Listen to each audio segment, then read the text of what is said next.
And now for something completely different. Watch us on YouTube. Listen on your favourite podcast platform. Or ask your smart speaker To play the podcast Leicester Till I Die. Subscribe, like, follow, and join in now. strap yourself in. Because we're set up, switched on, and ready to go.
Follow us on Facebook, Twitter, and Instagram.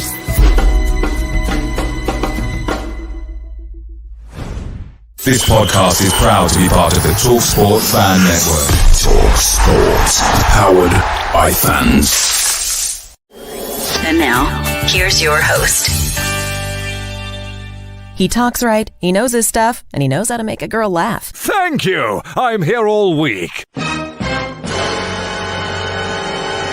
Right, Chris. Good evening, good afternoon, good morning, good day, good night, goodbye. How the devil are you all? Welcome along to Leicester Till I Die TV. Another match this weekend. So, alright guys, next week we've got a weekend off. We don't have to watch Leicester. I know, I'm being a tad sarcastic, but hey ho, it's what it's driven me to.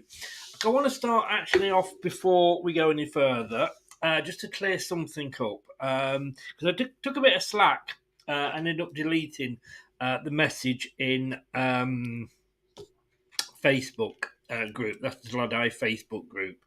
Brad, you all know Brad from the channel. He keeps the group supplied with information about the Leicester City women's football team, and he put the lineup into the group, and we got people saying, who cares? And we had one guy coming in saying, like, why do we keep posting about Leicester City women? This is the men's page. I don't want to come on here and read about Leicester City women. I only care about Tete. Well, A, for a start, mate, Tete's not the only player in this team, and at the moment he's not even the best player in this team, Brazilian or not. And B, Leicester City Women is part of the King Power group of companies that, you know, along with the under-16s and the under-21s. Fine. Look, you don't want to watch women's football, which you could argue internationally is better than the men's. At the moment in the Premier Leagues, no, not. I grant you, they are bottom of the women's Premier Leagues. But look, if you don't want to listen about it, if you don't want to watch it, just don't comment. Just ignore the posts that are about the Leicester City's women's team.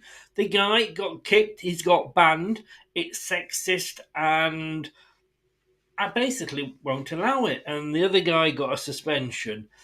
If you don't like something, just ignore it. And as far as I'm concerned, Brad will carry on with my blessing posting information about Leicester City women, and this group will continue to support Leicester City women in whatever form we decide to do. So, yeah. If you don't like the women, go off and do one, because this channel continues to support them. What a week. Who the hell is in charge at Seagrave? Is it Dr. Death?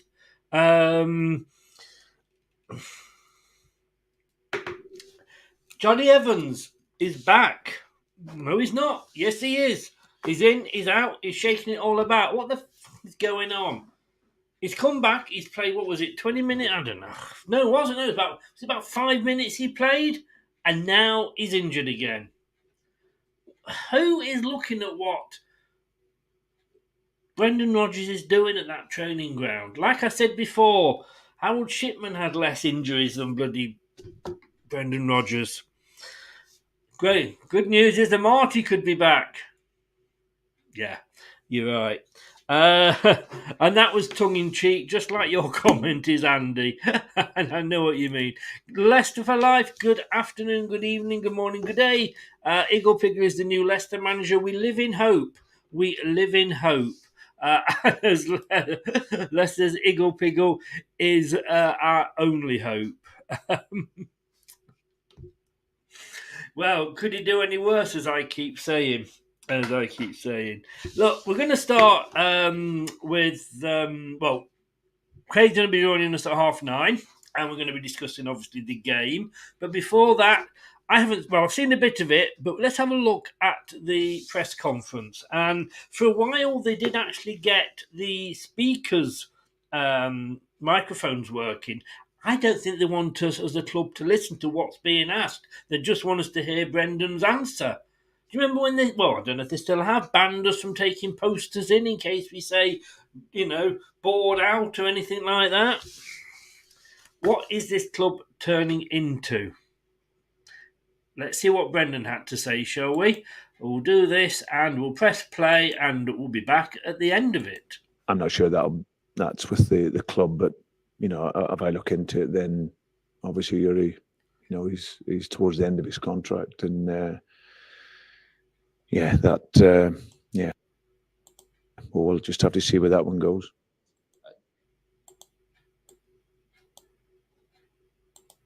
Home has been really good for them of the year. What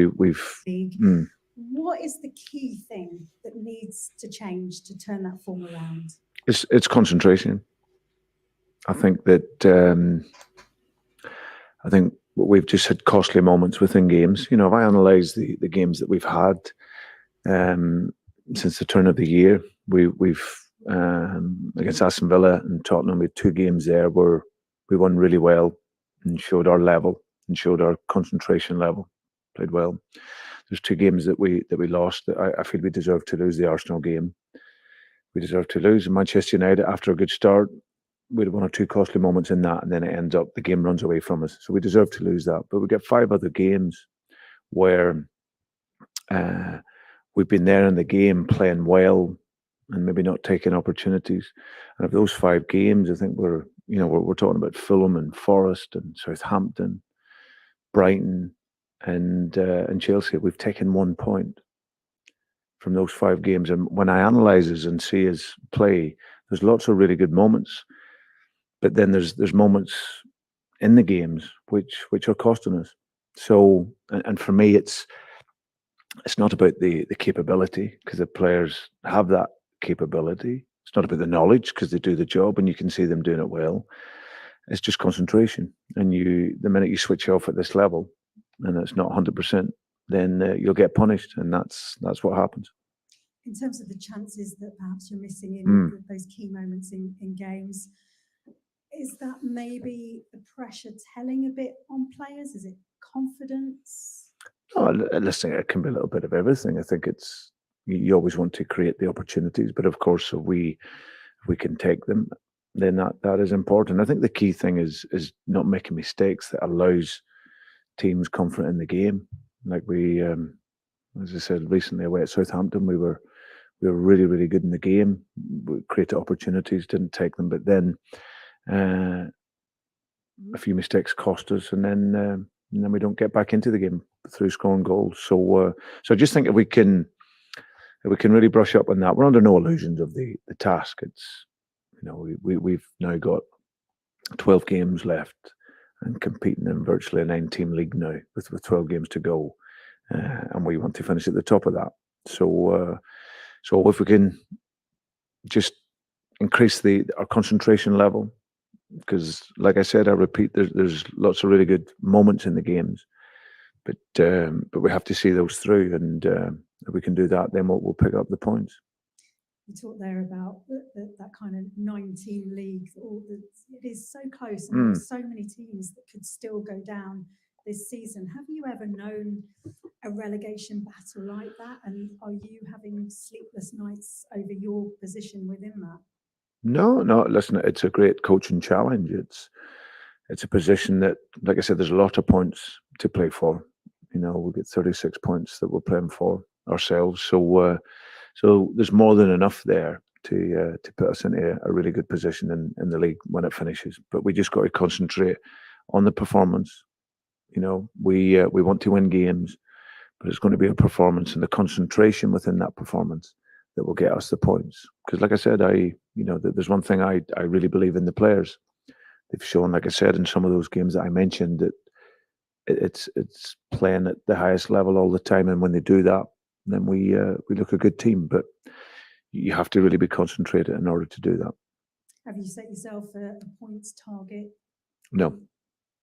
And in terms of coming into this international break, how important is it that you try and get something positive out of this game against Brentford to go into that international break in a positive mindset? Yeah, very much so. I think that's always the wherever you're in the league. I think coming into an international break, where there is a period in between, it's always good to if you can go into that with a positive result and performance. So that's what we'll aim to do.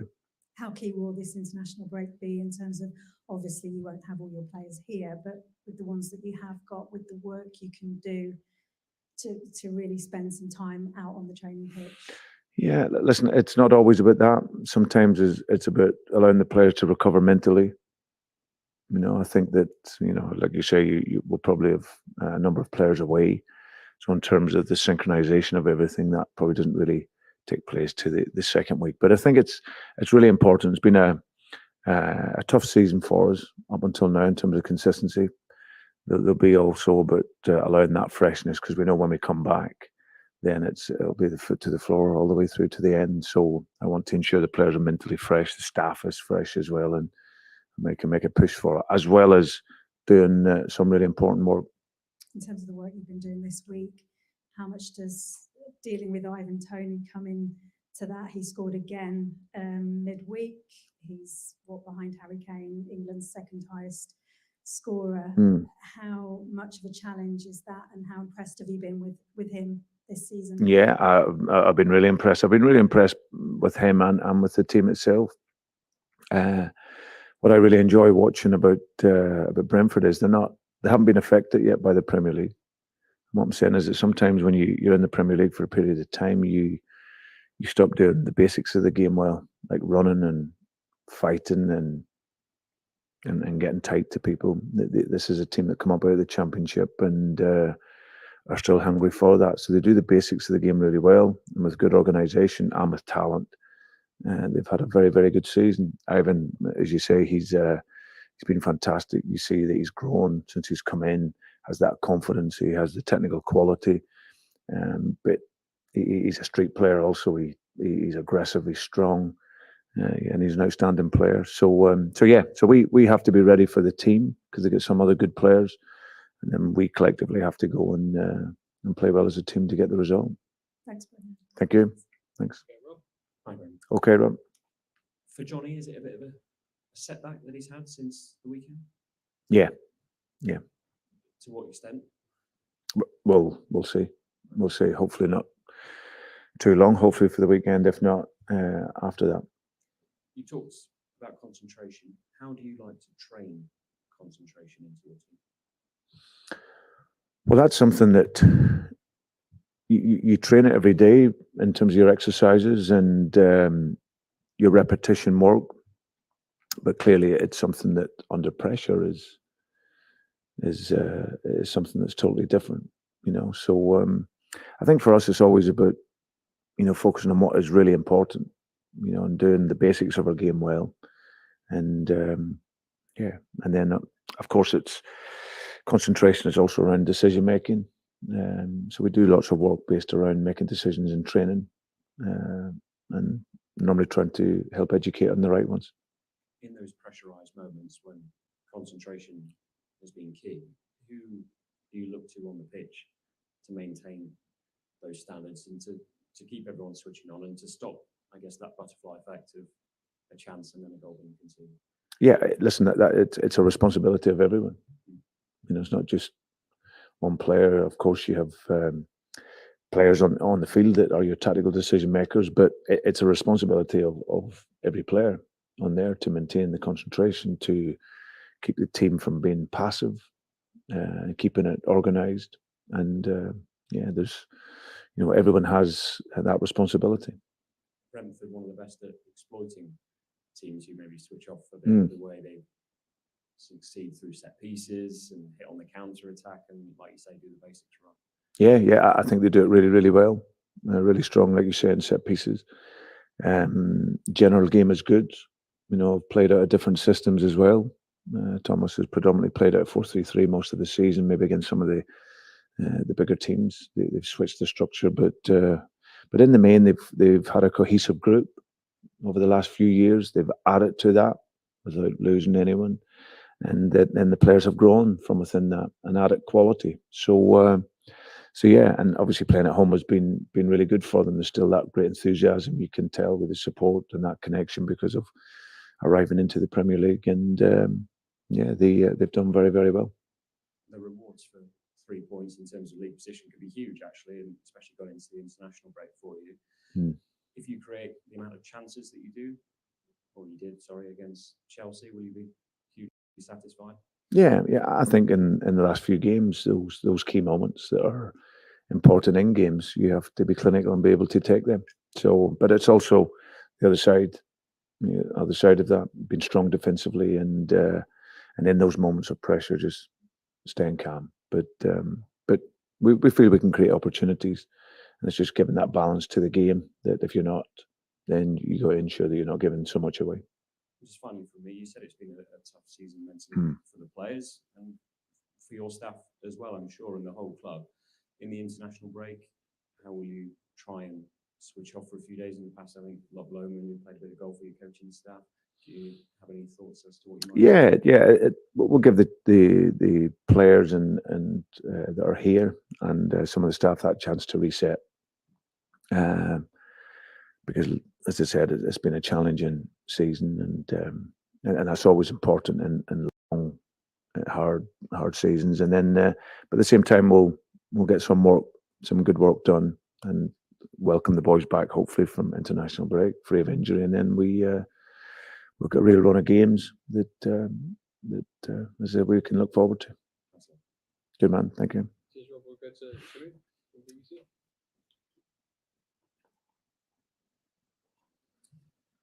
Hi, Brendan. Hi.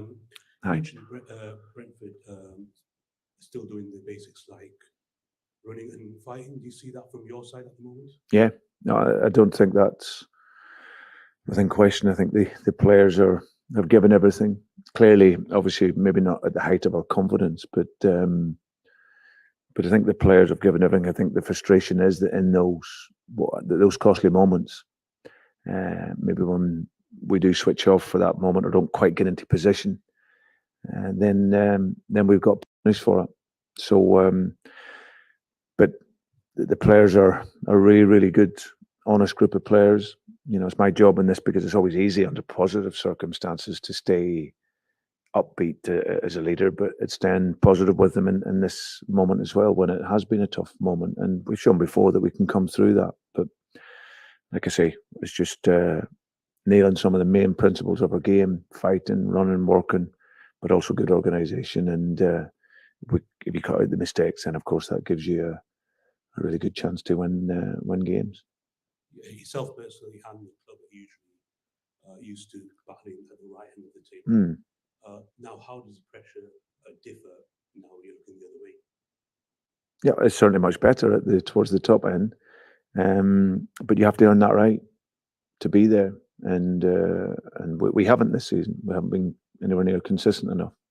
But it's a great challenge from a coaching perspective and from a player's perspective. You know, you're playing under pressure, and it's been able to deal with that, and it's something that I'm confident we can do. And how disappointing or demoralising does it become when you have to reassess the targets that you might have set at the start of the season, not looking up, but looking the other way. No, listen, our objective is very clear. It's to ensure we gain enough points to stay in the league. There's no tiptoeing around it. We've got 12 games to go.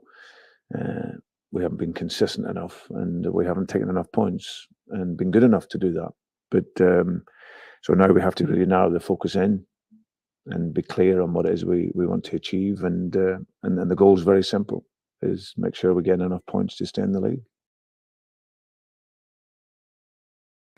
Enough points to stay in the league. We do. I'm sorry. It was absolutely... I mean, that first journalist, 7 questions she asked. I mean, these things are so set up. You got journalists going in there that dare ask anything serious in case they get banned from going back. Like the fans can't take posters into the ground. They hide behind the fact that they're only allowed to speak to agreed media places, and accredited reporters. It's because they're scared to come on. They would never come on to like this channel or an AFTV channel if you're an Arsenal manager or director, because they know the questions they will be asked, they haven't got proper answers for. Terry totally agree with you there. He says those green signs behind him stand for FBS. It's on the shirts as well, isn't it? Let's just go through some of your comments there. I just couldn't stand it. It was just going around the same things. I had a bit of a problem at the start because it wasn't at the start. Mike is in. Good evening, Mike. How are you? David is in. Good evening, David. Leicester for life. Brendan did it with Christensen. Someone should get up cameras at that training ground. Yeah, Martin says, Johnny Evans injured again. Like I say, Dr. Death is at the Dr. Death is in attendance. Please make your appointments. Seems like he's talking a good job. Everybody's saying pretty much the same, that he's talking a load of BS. Mike's okay. Terry, Roger's favourite country, Egypt, because he's always in denial. That's my impersonation of Brendan, by the way. You ask the same thing every time you come in, Colonel. There's reasons why it's not. I want my Casper back. If you could have the Casper back from 4 or 5 seasons ago, yes. If we get the Casper back and he's training people up that are... We've got to accept, Casper was shit last season. There's no 2 ways about it. I've seen Dracula come out for more crosses than Schmeichel did. I'm sorry, I don't want him back. And I don't want him back coming back teaching his negative, let's not go and grab a ball and control the box tactics. Sorry, Mike, I just don't agree with you. Not affected by the Premier League. What the fuck does that mean? Can somebody tell me what he means by not affected? Is this his latest excuse? Oh, it was too hot that week. Oh, no, it was too cold. Then it was raining. And do you know what? We're not playing well because we've been affected by the Premier League. What a load of fucking bullshit is that man talking? It's beyond... It's just getting silly now. VR. Everybody's staying the same. You can just sack him whatever you want to. You got my full backing, Colonel. Boris says Vardy has to play every game from now on. Does he? Scored 1 goal this season. He's assisted 2, possibly 3 maximum. 1 game, I think it was Blackburn. One time against the Championship team, he had 19 touches. I don't want him back. I'm sorry, again, we've got to move on. We might as well bring, Gary Lineker. He should have played last, mind you, he couldn't have done a worse job, in fairness, if he'd come on, could he? Don't tell him your name, Pike, you write in his little notebook. Showing your age there, Terence. Showing your age. I'm glad. Yeah, Tielemans looked like he's on his way out. I truly hope he is. Goodbye, good riddance. Treating us as he does. He knows, he can see the financial situation we're in, but he wants to look after himself, which I get to. I understand, it's his career, but, he's making sure he leaves and we don't get a penny for him. Whatever you think about Maguire, at least he looked after the club when he left. Casper defo kicks ass. No way, Brendan. His way is too soft. I mean, there is. I wouldn't want him teaching goalkeeper at the moment. I'd have to see some improvement on that. But certainly from his sort of his G in the dressing room up. Yep, totally. He would do that. Just put him on the sideline during games. like having Martin O'Neill back.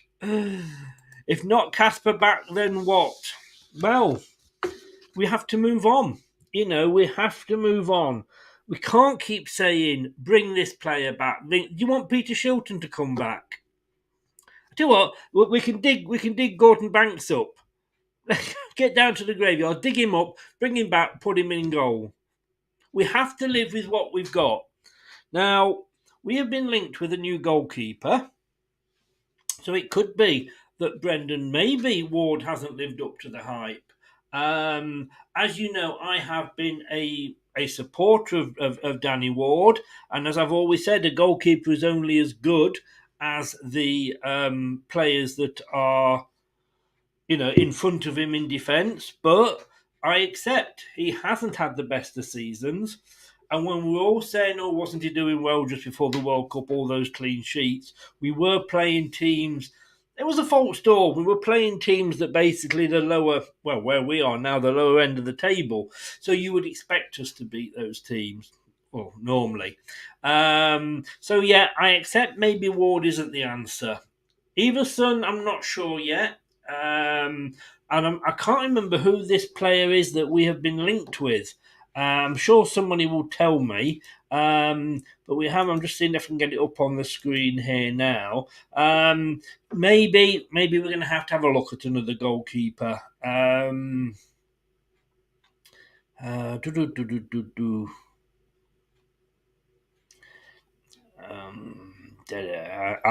can't find it just off the top.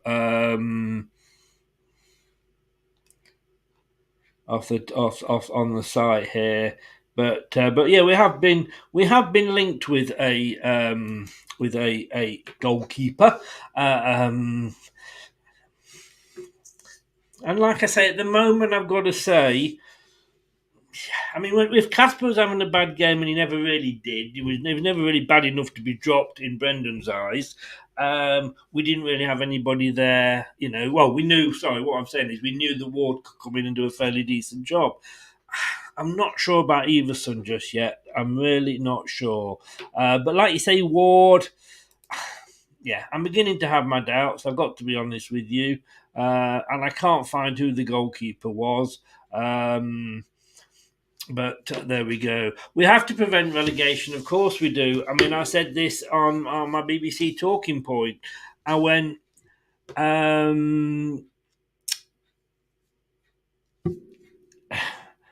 what it would cost us to pay off Brendan Rodgers balanced out to what it would cost us to go down.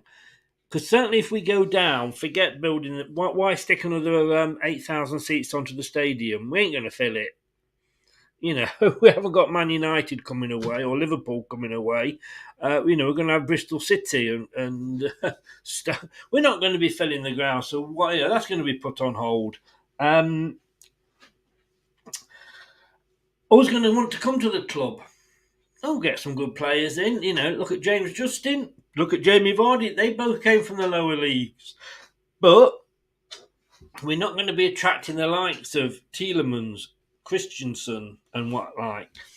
And we ain't necessarily going to straight away do a Derby County. Sorry, a Derby County. What am I saying? A Burnley. Where did Derby County come from? We're not necessarily do a Burnley. Do you think if we go down now that we will be able to do a Burnley and come straight back up with the... I mean, they are doing fantastic and all credit to them. I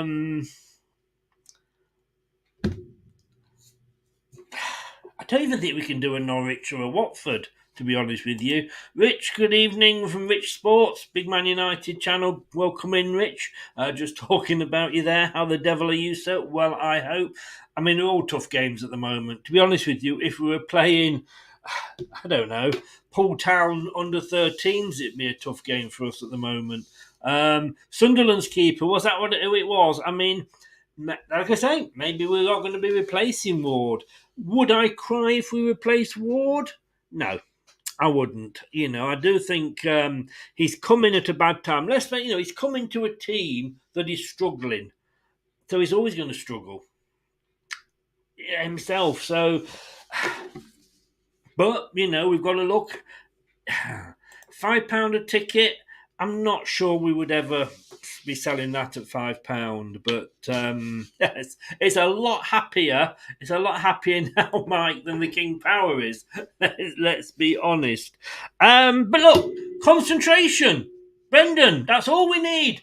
We need a bit of concentration, and then we will be fine. Fucking hell, Brendan. Don't know what you're on, but can I have some of it, please? And why are we talking so much about the opposition in our press conferences? There was a good 5 minutes there where he was talking about was Brentford. Now, I know he wants to talk about Brentford because it means he doesn't have to talk about Leicester. But come on, for God's sake, Anyway, let us quickly look. Apparently, though, we're going to have a look, allegedly, at some facts. Facts and figures, everybody. These are the match officials for the weekend. And the interesting thing is, and I don't know if you read this in the papers today, Mike Dean has been snubbed by Premier League chief Howard Webb for the 5th week running. Now, we know that Mike Dean has retired as a referee.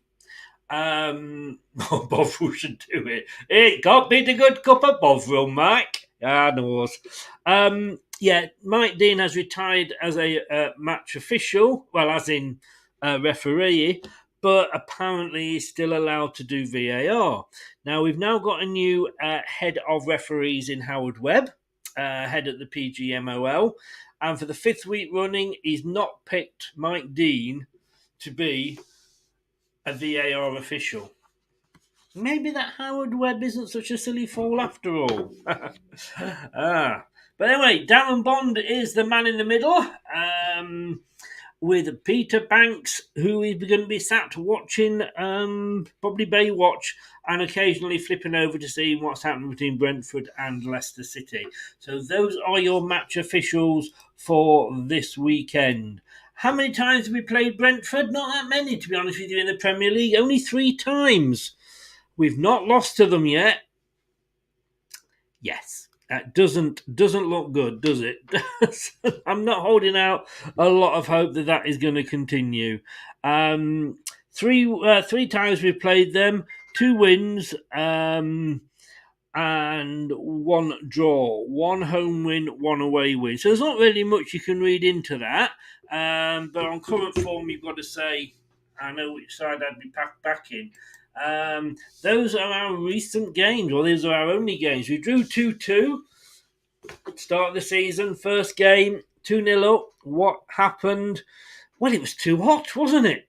It was this was the game, famously, where we made 3 substitutions, I believe it was, or even 2, out of the 5 that were available to us, and yet it was too hot for the players. Yeah. We should have seen how it was going, really, shouldn't we? And then this is the tale of the tape so far. Hold your horses, ladies. Craig will be joining us in a minute. Their biggest win, they beat Man United 4-0. We beat Forest 4-0.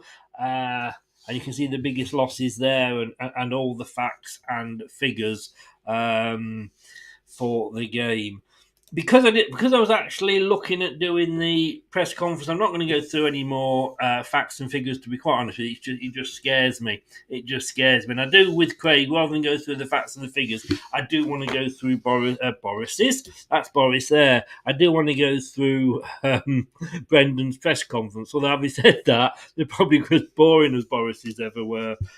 Boris says, if we're in the same situation with another manager and Brendan was available, we would be crying out for Brendan to come and save us. Do you know the funny thing, right? And if you haven't seen it yet, please do and go and check it out. Because as you remember, last week there was no match of the day. Unfortunately, pundits are back. Not that I agree with the pundits being allowed to say what they want to say, freedom of speech, but I just don't. I go and have a pee. I go and make myself a brew.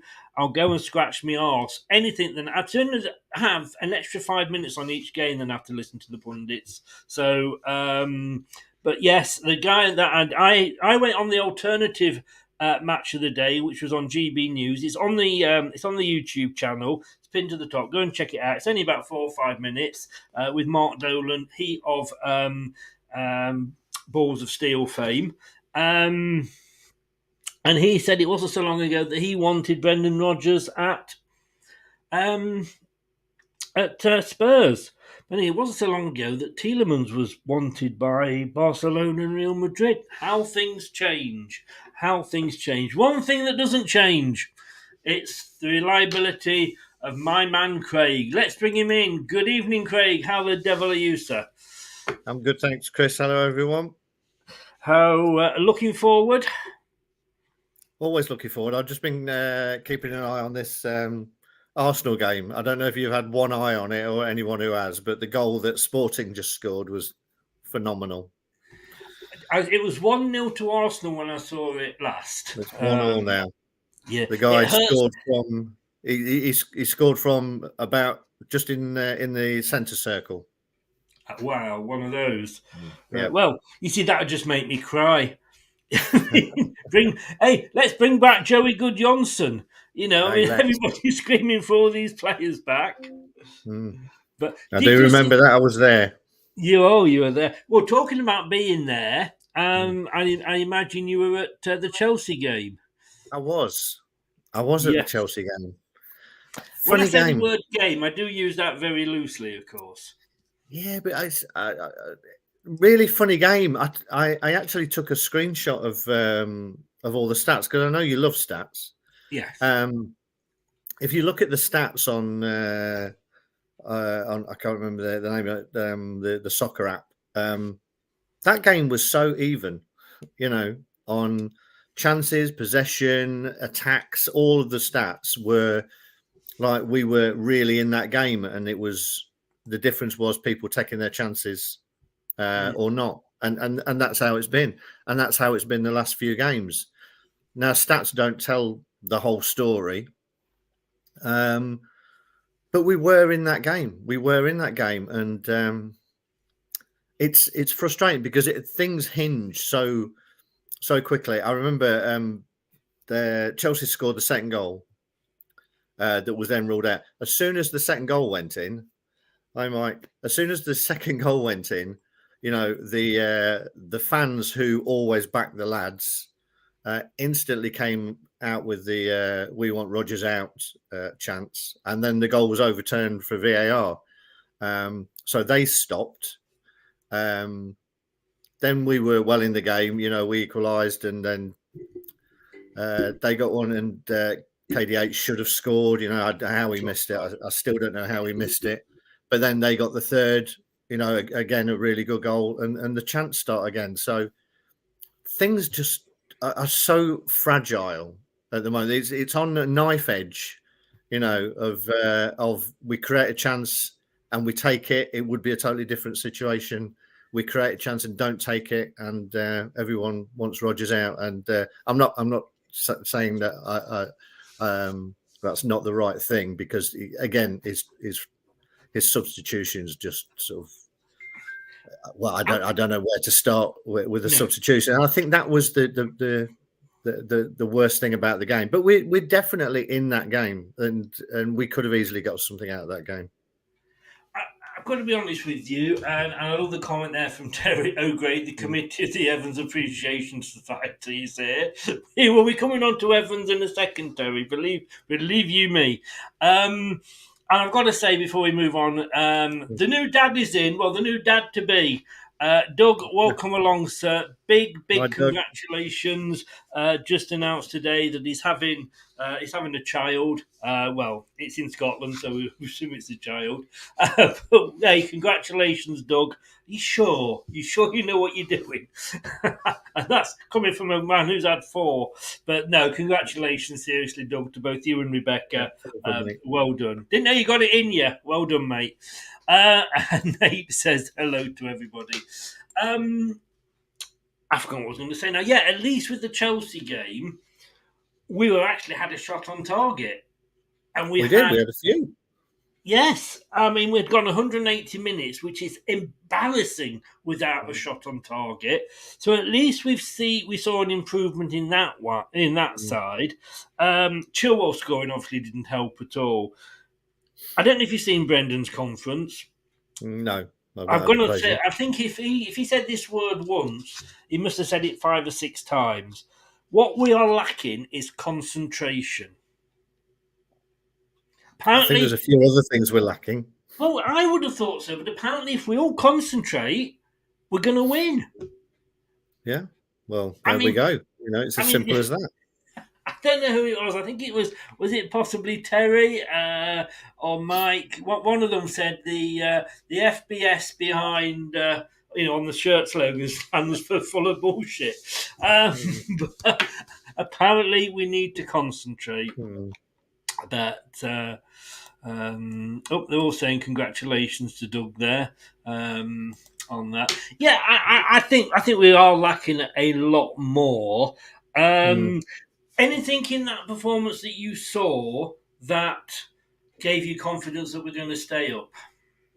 Yeah, it's funny because I was likening it a little bit to the Spurs game away, where we got tonked 5-2, I think it was. 6, sorry. Yeah, I forgot one. 6-2. It's easily done, let's be honest. I know. 5-6. In that... We were in that game as well. That game ran away from us in the end. Again, down to individual mistakes that we made, and we got punished for them. And that's what we seem to be doing. We're making mistakes, and I guess that's where he's coming from the concentration thing. Cut the mistakes out, and by inference, a lot of the goals conceded are cut out as well, because people are not. Occasionally they'll get through us, but they're not ripping through us and ripping us apart. We're making silly errors and getting punished for them whilst missing chances up the other end, which is, the perfect storm, as it were, at the moment. But there was something there that I don't think he's lost the players. And I said that after that Spurs game. And then we had that little run where we did turn it around, and we had a good run of games after that. And that's why there's a little glint of confidence from me, probably misguided. It usually is. Well, I know what you're saying, and again on the GB News show, and I was asked, did I not think at that point when we put that run of games together that we turned it round? But when you look back at the teams who were playing, there were teams that we shouldn't have been troubled against anyway. No disrespect to them, because we're down there with them now. But you know what I mean? It's not. We weren't playing the likes of Man City, Chelsea. We were playing the likes of the Southamptons and the Forests and those. And so they are games we should have been winning anyway. True, but I would, in the circumstances we're in, I would rather it be that way, that you're beating the teams around you than beating the teams above you. Because. You could, if we beat Man City and lose to Southampton, then Southampton have gained 3 points on us. Losing to Southampton, that would never happen. No, but you know what I mean. At this stage, beating the teams around you is the most important thing. Yes. Sadly, we're not doing that at the minute either. But I don't know. My biggest frustration at the minute is his substitutions, and I don't get it. I don't. I don't like slagging individual players off. You know me, Chris. Well, only one. Yeah, one and three maybe. But taking Mendy off and replacing him with Samari, I didn't understand at all. Scott tried to try and make me understand it by saying that we're chasing the game and Samari is more forward thinking when he gets the ball. Okay, wasn't that what he praised Mendy for being a few weeks ago? Yeah, I like Mendy, as I say. No, I'm not saying to you, but I'm just saying that was why he liked Mendy. I mean, look, whatever you do, Craig, I think the fact that you've sort of driven down to Seagrave or up to Seagrave from where you are, whichever way it is, waited outside, run up to Johnny Evans and kicked him on the shin so he's injured again. You may feel very, very pleased at doing that, but it does mean that we're probably going to have a Marty back in the defence. I mean, I said the other day, have we got Harold Shipman in charge there at Seagrave? I mean, he played less than 5 minutes of football, so it's back to training again, and he is injured.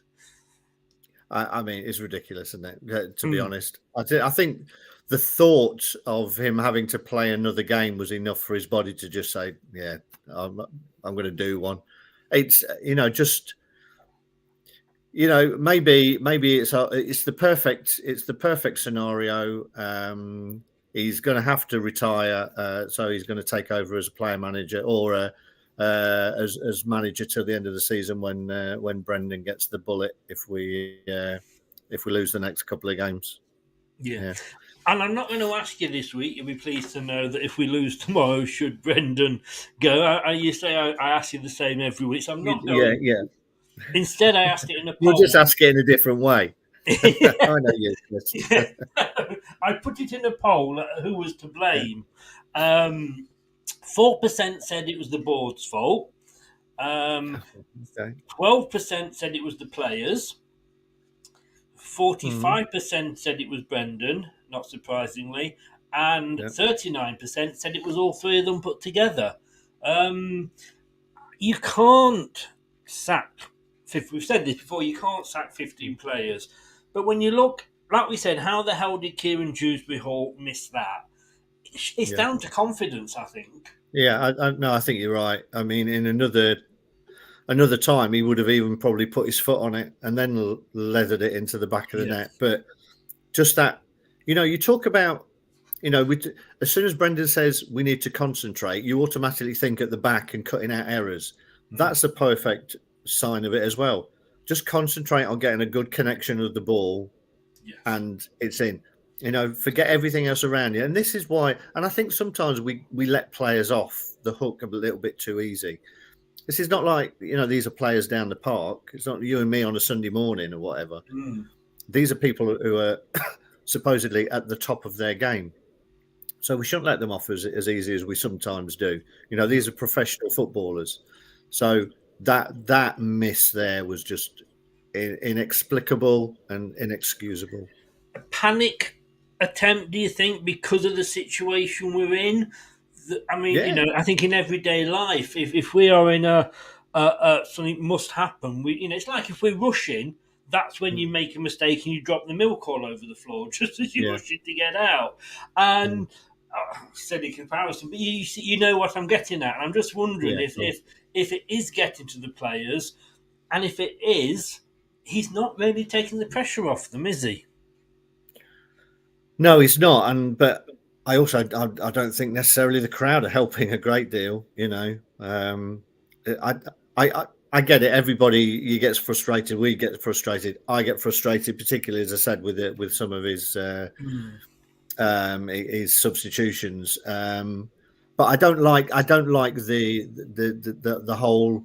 You'll sing a song. We always back the lads 1 minute, and the next minute you're booing. I don't like all that. To be honest, I know they're booing the manager, and it's frustrations at the manager. But the whole atmosphere doesn't help at the moment. But you're down at the ground, and I I've got mixed feelings about booing, and at the end of the day, I think to be fine. I agree with booing because it is the only way that fans. Because you're never going to get. I said earlier, you're never going to get anybody from the club coming on not just this channel, but any channel of any club. They're going to hide behind the fact that you're not affiliated and all this. It's because they know that we will ask the awkward questions. And just listening to that, the press conference before, it was almost like it was being spoon fed.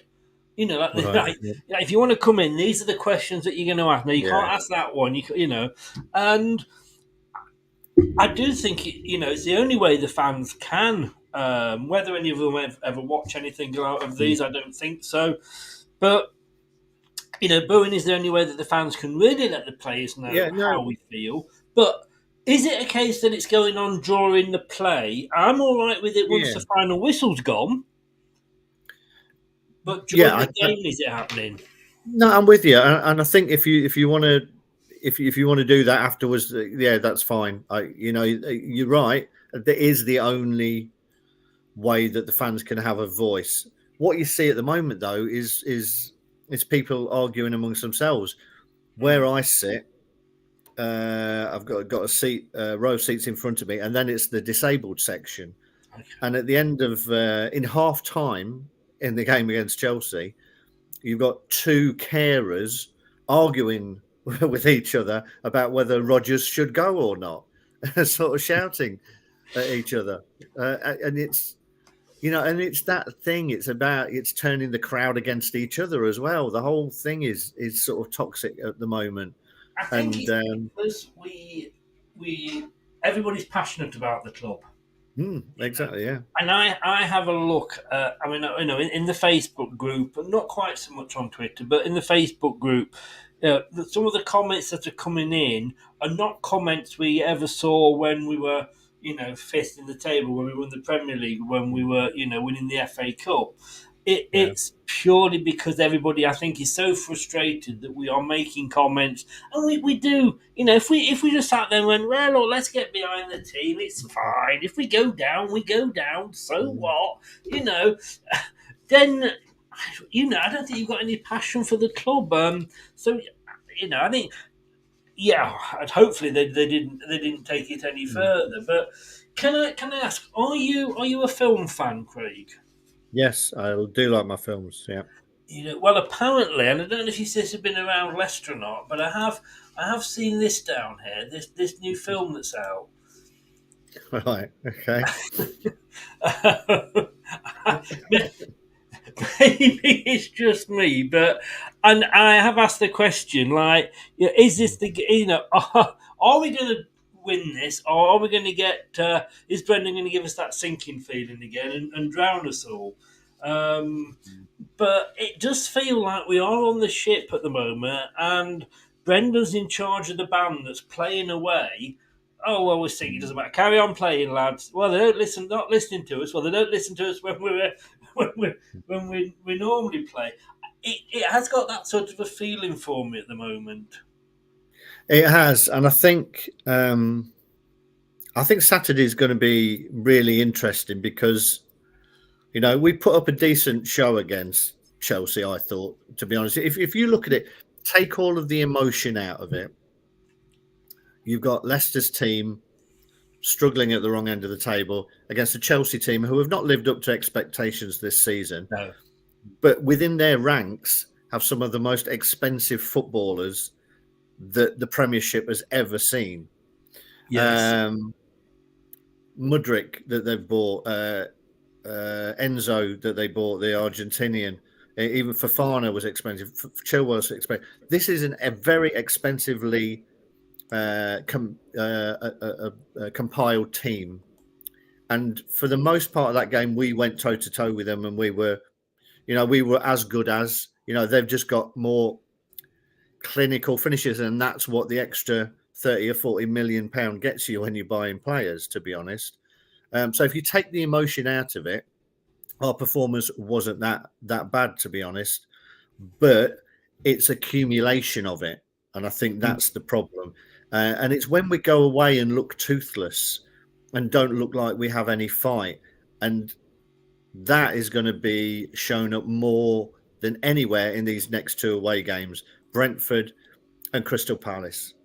You know, you cannot go to either of those places and not be prepared for a fight, because if you do, you will get rolled over, and then it's curtains. I think it's not necessarily curtains for the club, but I think it'll be curtains for Brendan. You're making me ask this, aren't you?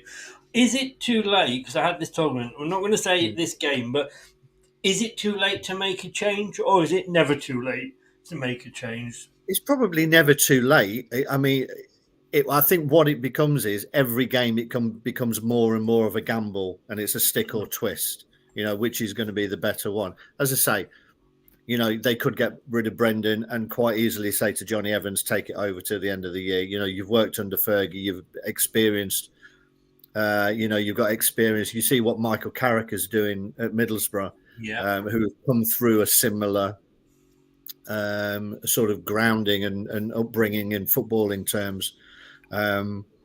So, you know, I could see that happening, to be honest. I don't know what his voices are like around the club, but you would think, you know, that could happen, because it doesn't like he's going to end up playing any more games, to be honest. No. It's that thing of you'll never know, because you know what will happen is if they sack him and whoever comes in doesn't keep us up, they'll be the ones who wanted Brendan to stay would be coming and saying that Brendan would have kept us up. It's one of those. I don't envy. I really don't say. I just don't envy the. It's very easy for all of us to say what we would do, you know, but we're not in the position of making that, and therefore the blame and the fallout doesn't come on us. We can very easily say, right, let's sack him or let's keep him, because whatever happens isn't on us. If you're at the head of the club and you either sack or keep, then whatever happens is on you. Yeah. Boris says there, and we'll come back to the table in a second, everyone is putting too much pressure on the players. I'm sorry, that's their job.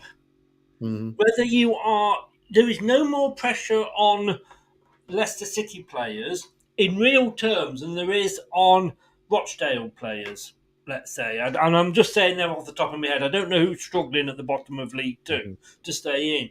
It's maybe it's a different type of pressure, but it's still the pressure. And I'm sorry, if they can't stand the pressure, leave the club. I'm not. I just don't think. And I'm not saying because they're paid so much money. If you, I've worked in sales. I believe you're in advertising or sales yourself. You know, if you can't stand it, then you leave, don't you? It's true, but I also take the point that Boris is making there is football at whatever level is about confidence, and you can see, okay, they've not had the couple of dodgy results, but it's the same Man United side that were playing under Ollie and Van Gaal or whatever, and playing without confidence, without the panache, not given the freedom to go and express themselves. And it's pretty much the same players under a different manager, because they're allowed to play without pressure. And pressure does add more to, and it is those players who can take it on. They're the elite, you know, they rise. But whatever level, you know, you could even see Messi, you know, if he's not at the top of his game in terms of confidence, you know, we've all seen games where Messi's been anonymous, you know, because he doesn't come and look for the ball or whatever. Now, I'm talking in extremes here, but that's what usually happens.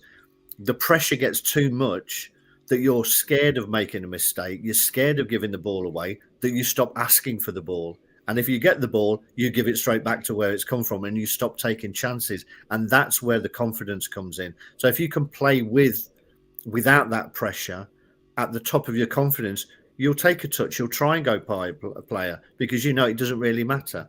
And that's where you really find out who the top players are. I think it does have an effect. Whether it should is another matter, Chris, and therefore I take your point. But the fact is that I think it does. I can say, I'm not saying there isn't any pressure there. I'm just saying it goes with the territory. I agree. I no, I'm agree just that saying, you should be able to, but we see it, as I say, people just they hide. They don't want the ball. No, but I mean, LCFC there says it's the Premier League we're talking about. I don't care whether it's and I'm not disrespecting your point here, but it's the same surely in the Bundesliga. It's the same in La Liga, in Ligue 1. Whichever one you go, it's always the same. And I'm sorry, the pressure is the same because if you drop out of the fourth tier and into the conference or whatever it's called these days, that's a hell of a big drop. Mm-hmm. We're falling from stage 1 to 2. They're from 4 right out of the sort of 4 main, pyramid. So it is, and it is no different to any other league. And if you can't stand that, then get out the club and bring in players that can do it. But those players, Chris, they cost 80 million apiece. No, That's no. That's the difference, isn't it? You're paying that not for their mentality. You're paying that for their talent.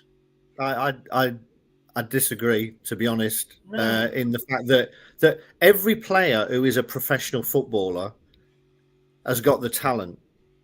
It's that mental. That's why the likes of Roy Keane, Patrick Vieira were so good. They weren't particularly overly talented players. They could never beat a person. They had the strength of mentality that took them to the next level. And I think you have to have a certain level of skill and stamina and all those things to get to the top. The thing that gets you to the next level is the mental side of the game. We will agree to disagree on that one because I agree with you. The fact that it's the skill that gets you there. It is, and that's what you are paying the money for. Yeah. How many talented players out there don't have that mental strength? And how many of those guys that used to play for the crazy gang at Wimbledon had the talent? Not many of them, but they all had that mental strength that I believe was put into them. I mean, Mike Davies said there, with good management, players are not affected by pressure. Excellent point. Look at Claudio Ranieri. There was never any pressure he allowed, as far as we could see, get to the players. He wasn't, and I know in the press conference today, he was asked, "Have you set a target?" And he said no. And it did remind me a little bit of Claudio Ranieri because he never was setting targets, was he? He's just like next level, and we'll see where we go from there. But he's right. He's right, Mike. But I'm agreeing because I'm saying that's what Ten Hag has done at Man United. He's instilled that mentality in those players to go out and express themselves. So I'm not disagreeing. I totally agree, and I don't think. I think Brendan just chops and changes his mind, and people don't know whether they're in a club or out of it. Again, the treatment of Vestergaard, other players. There's just too many things that. It's almost like you've got a best friend, and you love them to death, but they're just hard work, and it's like Brendan is that. So you stop wanting to spend when you're saying that. but you stop wanting to spend time with them, even though they're great, but they're just hard work and they become draining. And I think that's what Brendan is, to be honest. I think it's almost like you're overcoached as well. The players are given so much. It appears from the outside. We'll never know, but it's like the players are given so much information about formations. When this happens, you should be here, there, and everywhere. Just go out and play football. Yeah, totally. We're agreeing on that again. We couldn't go on agreeing after last week, could we? We agreed way too much then. Luke says here, though, I mean, yes, it did get off to a bad start. And again, I'd put that down to the club. And as I said, right from the start of the season, if we'd known what was going on, I think we would all have been a bit more understanding of, why players weren't coming in, etc. But that is back to the board again. I'm not just going to blame Tom. You say the board as a whole. We need to back the lads more than ever now. You do, but they've got to give us something to back. Now, whether that was enough from Chelsea, we will see. And the away game, in fairness, the fans that go to the away games, no disrespect to those that go to the home games, but they're usually a little bit more vociferous and, behind the team possibly. You wouldn't agree with that. No, I think that hardcore are totally Rodgers out, and I think, but I do think there's an age line as well. There is an age line of, and I'm not saying this is a good thing or a bad thing. It's just it appears to be a fact. Those that have been through it a lot seem to be more patient, and it is what it is, and football's cyclical, and we've had the good times, so you have to have the bad times, whereas the younger ones just want that level of success, and it doesn't matter what you've done, that you won as the league, or we got 2 top 5 finishes or whatever. It's now that counts, and we've not known anything other than sort of success. And I think there is that line to be drawn, and I think the away fans can be a lot harsher because they're not sort of drowned out by supporters who are on his side. To be honest, Funny thing, I mean, in my Tuesday talking point on the BBC website, and it's still up there now, and I'm just reading it. As I wrote there, as time goes on, the number of fans who can remember the bad times gets fewer. And since 2014, we have known nothing but good times. Yeah. You're getting on for a decade now. Yeah. Yeah, exactly. Yes. Yeah. And maybe we have to accept that blip is coming. I think the worrying thing now these days is if we do go down, it's not going to be like League One and we're going to bounce necessarily straight back up again. But let's hope it doesn't come to that. But when you look at this, it's looking bloody worrying, isn't it? Part of me doesn't want to put my glasses on because it looks much better blurred. I don't blame you, mate.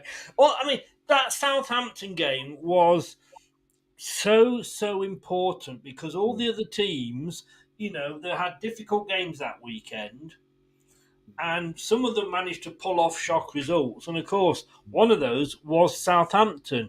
We've got 24 points in 16th. West Ham have caught us up. They're now on 24th. Not only are we below Nottingham Forest, we are a point behind Everton. Everton, who are probably one of the, no disrespect to James if he's in, but one of the poorest run teams that we've seen for a long time in the Premier League. Bournemouth in 18th are on the same number of points. And we've been saying that, well, doesn't worry, our goal difference is worth a point. Well, we're on -9. Leeds are only on -11. So we can't even rely on that necessarily now. No. Yeah, we can say, well, Nottingham Forest are on 26. Well, hang on. Nottingham Forest are 2 points ahead of us. Just before I put my glasses on to look at this in more detail, that all those red, green, and black things down the right hand side make it look like a DNA test. Right. Yes. Right. Yeah. I mean, it is worrying, as I say. And you start thinking, well, what if we didn't have that good run of games? Where would we be? But the fact is, I think every team's had a little bit of a good run, and everybody's pulled surprise results out or got a result when they didn't deserve it. One thing about us, I would say, is I don't think we've had any of those games where we've got points that we didn't deserve. So maybe we're going to have to clutch at straws in terms of our luck should change. Goals will go in off our backside instead of us missing sitters. Bournemouth. What are they doing beating Liverpool? Yes, Liverpool. They did it with Forest. They did it with Leeds 3 times. They let us down. There's just no rhyme or reason to that. The one thing I will say is, and I did say this a few weeks ago when there was a gap, I said I would not be surprised if Palace get dragged into this, and that's exactly what's happening now as well. only 3 points clear of the bottom three. So it's clearly, it's 12th down, and we're all in a scrap now. The fact that you've got 5 points between 12th and the bottom is ridiculous, which means it's going to change every week. So, and I'll bring it back to, the usual thing that you asked me as well, Chris, is, would you take a point? And I've often said, yes, I would, because, points are going to make, just picking up 1 point here and there. I thought you were going to say points make prizes then. I stopped myself, mate. I stopped it. But, there's a couple of games where we should have had at least a point when we've managed to throw them away. Yes. I think I would be more worried if we weren't creating chances. Our XG, and I hate it's another of them crappy stats, isn't it? But our XG was, I think, way above Chelsea's for that last game. Yes. I think mainly that was down to Dewsbury Hall, to be honest, who should have scored 3 at that one chance. But it's just so hard to call. But what you can't say is there's no way that you could guarantee any of those teams from 12th to 20th are going to go down, or any of them are going to stay up. Anybody betting on it has got more money than sense. Exactly. Boris says their win on Saturday, we could be 12. Yeah. Only if nobody else plays. Yeah. I don't know what the fixtures are, but I don't know if anybody's playing each other, but we could also be bottom. I was about to come on to that. Palace are playing Arsenal. Wolves are playing Leeds at Wolves. Let's just have a look where the Palace game is. The Palace game is at Arsenal. So say Wolves are hosting Leeds. Forest are hosting Newcastle. Everton are away at Chelsea. We've obviously got Brent away at Brentford. West Ham, Southampton. Now that could be interesting. Right, okay. Bournemouth are away to Villa. Like I said before, Leeds are playing Wolves. Southampton are playing Tottenham. Now, for me, as I look, if we go down there, for me personally, I would say, Arsenal should beat Palace. Mm-hmm. Wolves, Leeds, I don't know, it'd be a difficult one to call. You would hope Newcastle would beat Forest, but it is at Forest and they don't do so bad at home.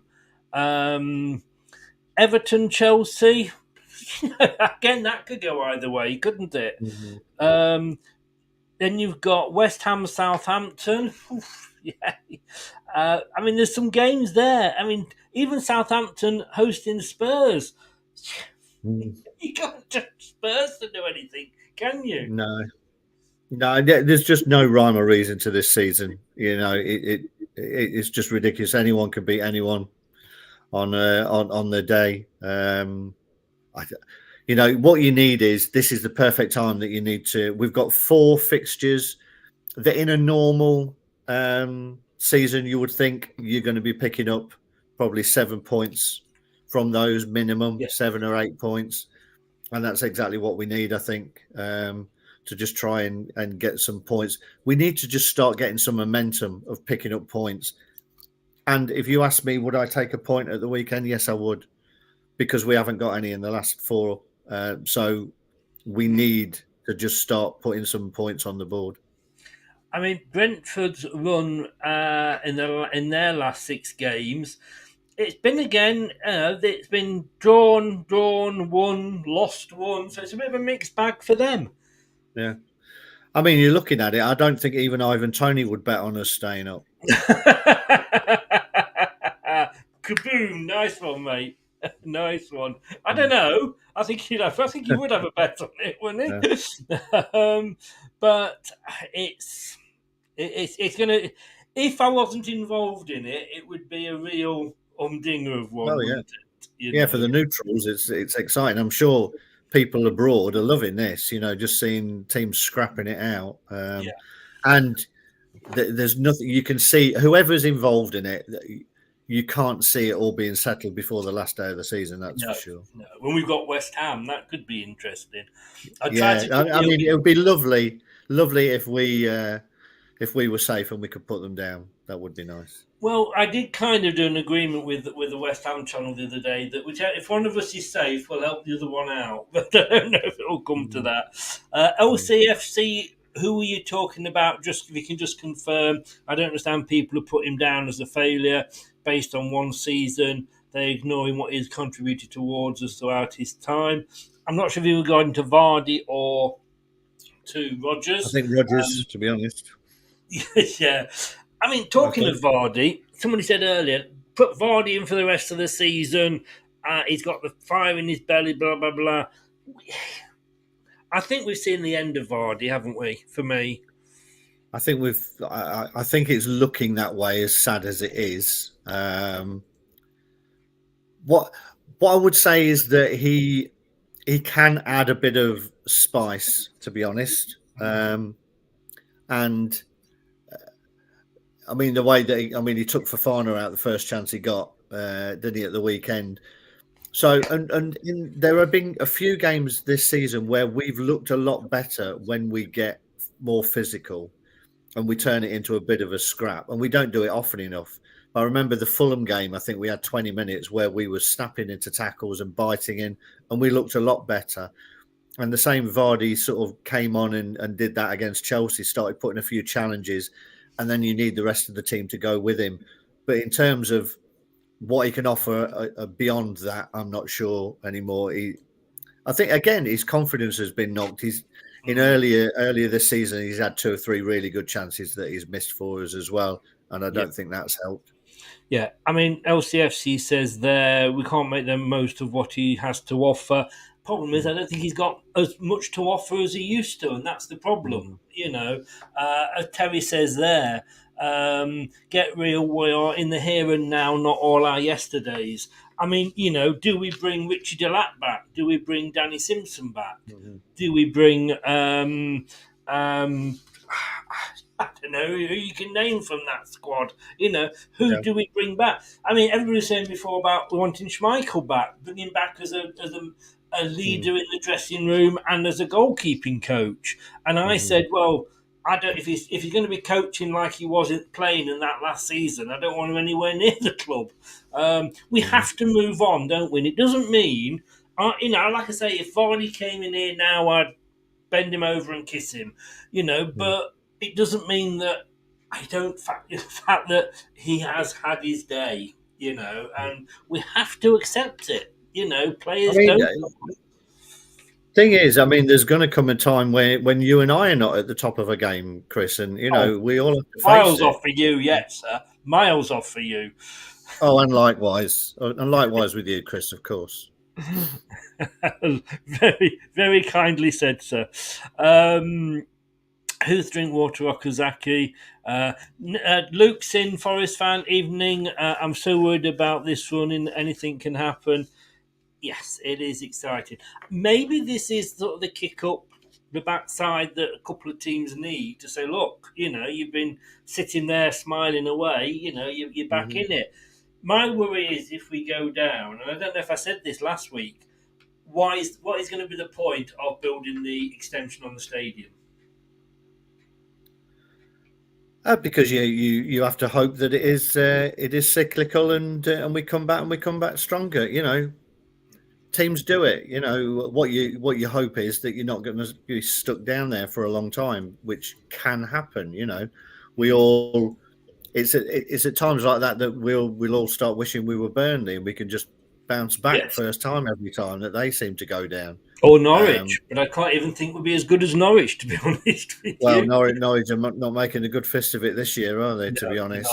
I think the thing that Burnley have done down the years, is that they've had players who are too good for the Championship, but not quite good enough for the Premier League. So when they do get relegated, nobody from the Premier League really wants to come and buy their players. So they manage to have the same squad to get them straight back up, and it's just recycled. But it does show you sometimes a change of manager and taking a chance on someone can reap rewards. The problem he's going to have now, the problem I think he's going to have now is if they do, I mean, they're going to come back up, and well done to them. You know, they literally had the clear out and they've started from scratch, and it's worked for them. It's going to be interesting to see if, I mean, you know, Spurs are already being linked to a company, and who aren't they linked with? You know, it's going to be interesting. But look, we're going to have a few predictions now. and obviously I got yours early. I got them all in on time today. I did say that we agreed too much last week. No. Unfortunately, it's happened again this week. Brad has gone. I mean, there's a lot of negativity about the place, but Brad has gone 3-0 to Brentford. Both yourself and me have gone 2-1. This is, to me, and I know I've said this before, but this is probably one of, if not the most important game of the season. Mm-hmm. Because it is definitely winnable. And if we do win, then like with the games that we've got coming up, and there's a couple of difficult ones in there, but the majority of them, as you said earlier, should be winnable. And if we can, then this could be the starting point. I think that's why it is so important. Yes, it is an away game, LCFC. So we've both gone 2-1. Plus, obviously, it will help us in the prediction league as well. Ian Taggart and Jerry Taggart, his brother Ian voted for him this week. Jerry Taggart and Ian Marshall have both gone 2-0. Ian Wilson has gone for the draw, 2-2. Steve Lynex has gone 2-0. And Steve, I got your tops through. Thank you very much, mate. They will be adorning my good self tomorrow. And Walsh has gone for a draw. Now, I know you said earlier, would you take a point now? I don't think we can afford to take a point. That's it. Would I take it? But whether we could afford to just have a point. Well, I mean, if we take a point from every game between now and the end of the season, we're safe. So, yeah, I take it, to be honest. As I say, I think we just need to start the points board ticking over again. 36 will be enough? I think it probably would this season. I noticed you just did a quick calculation there, Chris, didn't you? Right, how many games we got left? Right, 1 point. Yes, I did. It was 30. I had to add that up in me. I'll put it down a bit of paper. 36. I do just because there's so many teams in it. I can't see all of those teams going beating everyone else. I think they're going to be taking points off each other. But I think, as I say, I think we just need to get a point, and any season, really, a point away at Brentford, the way they've played over the last 2 or 3 seasons, it is a good result. And I think I've just got a sneaky feeling this may be the game where we get points that we don't necessarily deserve. As I say, Bournemouth, other teams have picked up wins or points where they didn't really deserve it, and we haven't. I've got a feeling that this might be the week that we managed to pull something out that we don't necessarily deserve.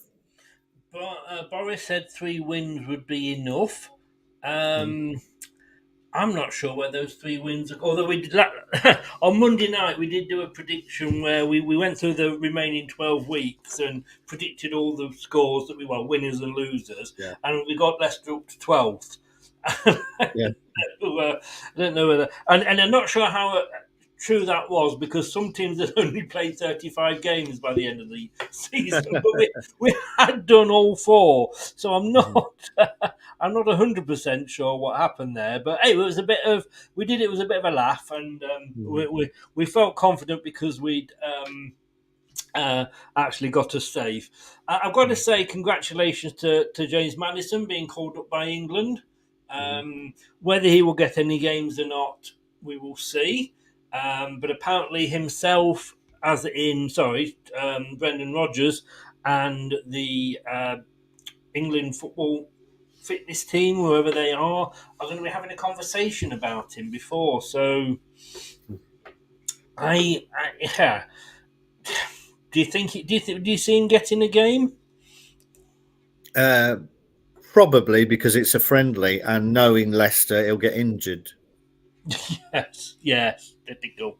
It's the sad reality of what was probably going to happen. It is. Right, last league encounter, Leicester 2, Brentford 2, back in August, when, of course, we were 2-0 up. Last FA Cup encounter was back in 2021. We beat them 3-1 at their place.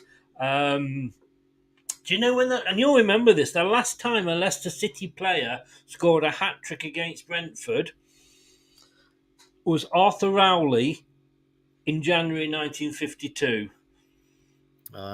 Yeah, remember it well. You remember it well. Indeed you do. Last City home goal conceded, we've never have done against Brentford. That's just come up because I was struggling to find you, and we'll come to this after we pick the team very quickly, but I was struggling to find a player that had actually played for both. Now, it's 1-1 at the moment in the score on these, and I think if I'd stuck with who I was going for, that you might have struggled. But I think I've actually made it a bit easier for you. Have you? I think I have. More for me, really. But we're going. Well, let's have a word from the X Foxes, and then we'll very, very quickly pick the team. Hello, Matt Elliott here. Hi, Alan Smith here. Hey guys, Ian Hume here. Hi everybody, Jerry Taggart here. Be sure to watch Chris and Leicester Till I Die TV for all the latest Leicester City news and information. You can also subscribe on YouTube and various social media channels for the latest updates and news on Leicester City Football Club. Come on, you foxes! Now, oops, it's the wrong one. There we go. Only got one job and I can't even do that. A bit like Brendan Rodgers. We're going for Ward, are we, in goal? I mean, first of all, are we going for that 4-3-3 again? Well, I mean, last week we went 4-4-2, and I know that there was a few people who didn't agree and said that team lacked width. But I think I was, and we went with two up front, and as did Brendan. And I think it was justified that we played. We were a more solid unit, to be honest. Yes. I thought. Well, you look at the performance against Chelsea, and the result didn't go our way, but it was a better performance, we've got to say. So we'll go 4-4-2 again. Yeah.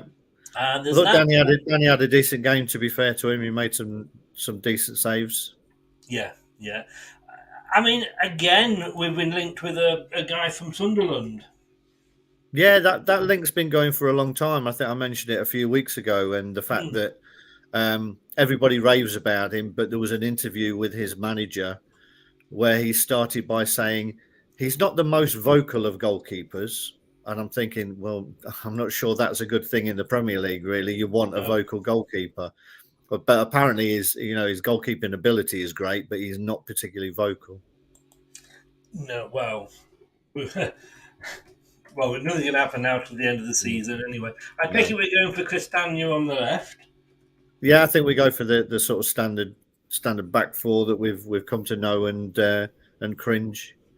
So far from what you were going to say there. I think, yeah. I've got that in the wrong place. It doesn't really matter, but here we go. It's got to be a Marty, hasn't it? Unfortunately. No, a Suter. Yeah. Oh God, I forgot Suter. Thank God for Suter. Oh no, we can't play FaZe. FaZe is. Of course, he's suspended, isn't he? Yeah. He is. So we're going to have to go Soyuncu. Do you think he'll play? Well, this is my team. Oh, well, this is your team, and I'm picking it. All right, sir. I mean, we know it's pointless me trying to guess what Brendan's going to play. I mean, the thing is, let's be honest with you. You could just draw a moustache or whatever onto FaZe, put his hair in a ponytail, and claim it's Soyuncu anyway. You probably could, yeah. Kieran Dewsbury Hall.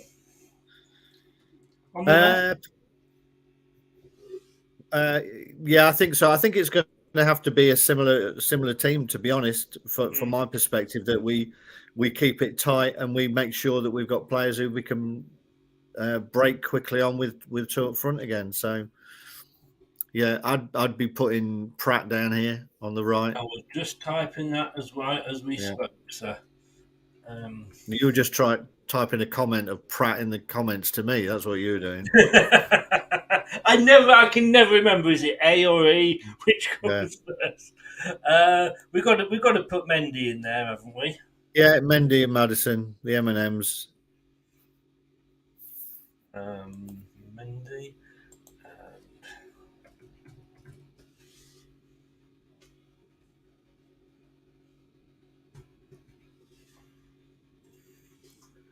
Okay, and then Iheanacho. Iheanacho and Daka up front. I thought Daka did well, to be honest. He I did thought he nothing looked a wrong, I threat. think, I've got to say. Yeah, no, I thought he looked a threat. I mean, he was confident enough to take that shot on. I was surprised when I realised it was Daka just smacking it on with his left foot. Yeah, he came out and he pressed from the first minute. You know, his pace is frightening. I think sometimes it's just frustrating that you don't think in old-fashioned, just to hit it past the defender and run after it. To be honest. Yes, yeah. No, fair play. Again, indeed, he's another one I'm not particularly. I love it. I don't know. I just again, he's not the player he was, unfortunately. You know.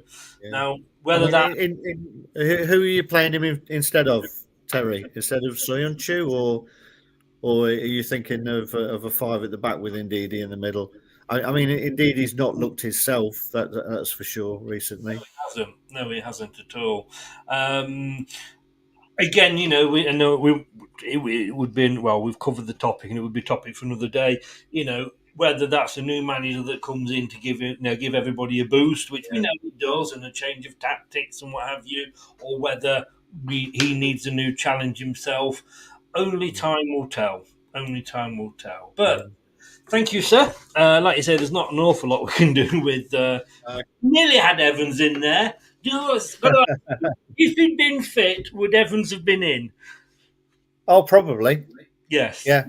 Yeah, I'm sure he would have. I'm sure he would have picked him. Yeah. Yeah. Okay. Now, are you ready for this? I'm not sure. It's Craig's challenge.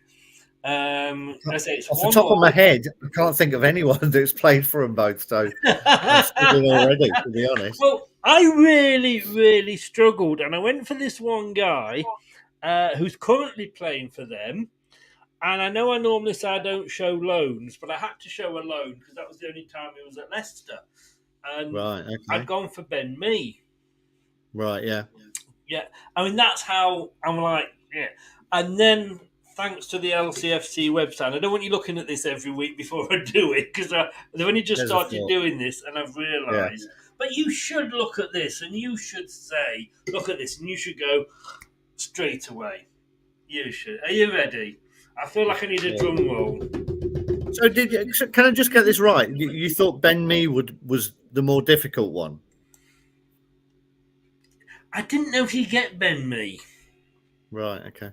That was not saying it's difficult. I'm just thinking, like you said, you were struggling. Yeah. Yeah.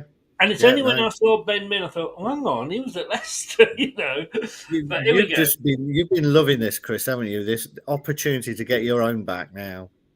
Yeah, the thing is, I know I won't because you are like you said. Remember our wise old owl. Yeah. Well, for goodness' sake.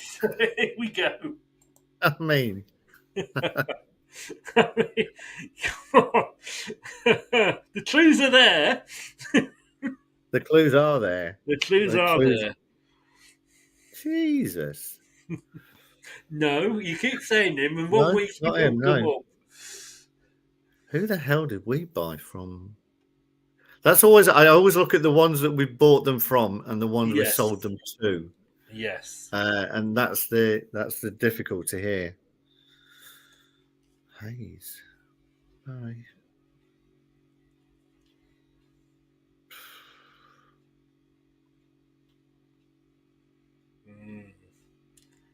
Edgware Town.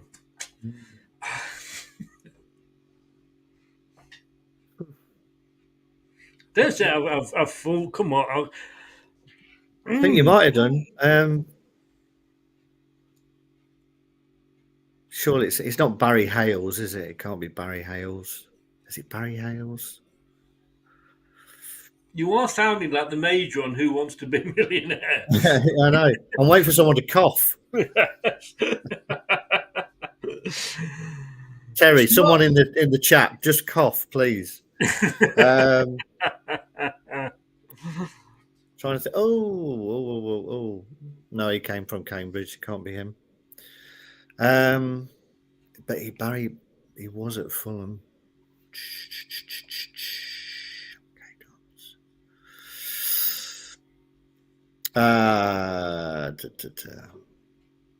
Colin Hill was Sheffield United, I think. I don't think it's right, but I'm gonna stick with Barry Hales. I'm going with Barry Hales. Well, nobody's had a go in the chat, so there was no coughing going on. It was Tiger Woods because he's had that many clubs. No, he's not. But you are going to absolutely kill yourself. It is Junior Lewis. Yeah, it was. The Gillingham. Remember where Peter Taylor came from? I something in my head discounted that I'd gone to Hull because he just followed Peter Taylor, didn't he? Yes. But I couldn't remember that he was ever at Fulham, and I don't remember him being at MK Dons as well. No, I can't remember Peter Taylor. Did he go on to manage Hull after us? I'm assuming that he went on to manage Hull, Brentford, MK Dons, Edgware Town, Stevenage, Welling Garden, and Hendon. I remember him being at Stevenage. That's the only one I can remember. But when I saw Junior Lewis, I thought, there's no way it's not going to be Junior Lewis. But would you? Look, that's the longest he's stayed at anyone in his career was here. Yes. Yeah. And believe it or not, we actually had him on loan first. Yeah. Yeah, just to check how bad he was. And we thought, yep, he's the man for us. That must have been when Peter Taylor must have brought him in on loan then. And decided he was good enough to keep. Oh, 2-1. Do you think you'd have got Ben Mee? I might have got Ben Mee, to be honest. Yeah, I might have got him. A foot in both camps, and they were both left feet. Yeah. Yeah. Well, at least they were feet. Junior Lewis had. Let's be honest. Yeah. Well, honestly, I just thought you'd look at the number of clubs, see that Gillingham was one of them, and go, yes. Yeah, well, I'd done my best to put him out of my mind, but so thanks for wasting years of therapy, Chris. I'm sorry. I've brought it back. I am really, really sorry. Terry said he would go 5 at the back, Craig, to get 2 up at the top. Yeah. I can say it wouldn't surprise me if he sticks with that formation against Brentford. Luke says on the other shoe on the other foot. Feel we should continue with 3 at the back. Don't know why Rodgers ever diverted away. Well, there was 3 at the back, 5 at the back. It is. It's essentially 3 centre halves, isn't it? Yeah. Yes. Yeah. And Boris said earlier on, who would you prefer in your quiz team, Nacho or Vardy? Jeez, in my quiz team, yes, Vardy. I think Vardy would be more entertaining. I think he would, wouldn't he? And also, he'd get the drinks in. I couldn't. Much as I love him, Ian Acho going to his knees and pointing to the stars every time he gets a question right. To be honest. Well, I'll tell you what, it's Jamie Vardy would be running outside and kicking the flagpole. It would be. As I said, more fun. Yeah. I will let you go away, sir, and enjoy the your memories of Junior Lewis. Cheers, mate. Cheers. I think it looks like Arsenal's going to end up as a penalty shootout. So I'm going to. Oh, is it the second leg? Yeah, it's the second leg. It's in extra time. Is it? Yeah, no, it's going to penalties. So what was the first? Was it 0-0 or something? It was 2-2 in the first one. 1-1 here. No away goals anymore. No, there's not. So it's going to be a penalty shootout. So I will enjoy that. You and going to watch that, sir. Thank you very much. Week off next week because it's the international break. Cool. And we shall speak to you in a couple of weeks, and we'll be right fit to quiz in. Who knows? No, you never know. That would be good. That would be good. I'm sure I can get you on something. All the best, mate. Thank you very much. All the best to you and your family. Cheers, everyone. Cheers, Dan. Thanks. Bye-bye. Bye. Bye-bye. So, thanks so much to Craig. Fingers crossed. Come on, we've got to win this one. Surely. I'm back tomorrow at 6 o'clock with Doug. We're going to be looking ahead to the Euro Championships and assessing all of the groups. And thanks very much. Craig, all the best to you as well. And then, of course, 9 o'clock tomorrow, it is the Prediction League. I'm going to go and see now how Arsenal do. Thanks to everybody who's in the chat. Really do appreciate all your comments. We don't always agree, but I totally respect everything you say, even if I can say it's disagreeing with me. All we do is ask people to keep their thoughts not sexist, not racist or anything like that. Just keep it nice and keep it friendly. We'll have a bit of banter. But the show would not be the show without the comments to discuss. So thank you very much. And if you've been listening on your favourite podcast platform, thank you for lending me your ears. You can have them back now. And all it leaves me to do is say thank you to Arnie. And here he is. Thanks for watching. These videos are tremendous. You better like them too, or I'll be back.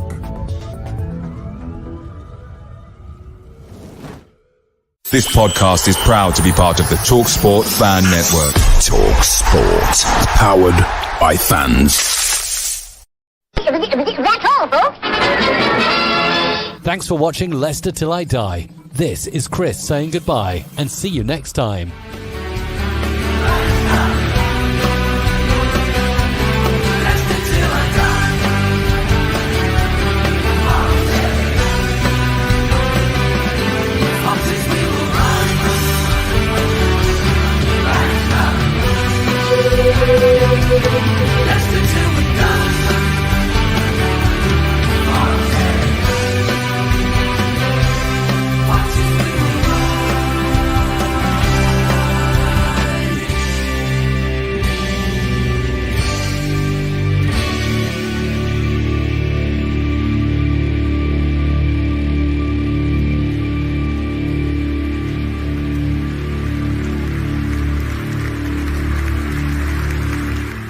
I'm looking for Dr. Goodhead.